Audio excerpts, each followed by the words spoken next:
যে তৃতীয় আৰু চতুৰ্থ শ্ৰেণীৰ কোনো কৰ্মচাৰীয়ে এতিয়া ইনকাম টেক্স দিব নালাগে যোনে মাহত 1 লাখ টকা দৰমহা পায় তেওঁলোকেহে ইনকাম টেক্স দিব লাগিব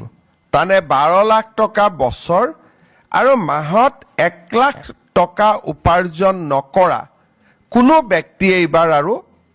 আয়কৰ দিব নালাগে ইয়াৰ ফলত মই এক প্ৰকাৰ দেখা পাওঁ যে আমাৰ সৰকাৰী কৰ্মচাৰী প্ৰায় সকলোৱে ট্যাক্স আউটাৰ পৰা যাৰ বহুত দিন চাকৰি হোৱা নাই বিশেষকৈ নতুনকৈ চাকৰিত যোগদান কৰা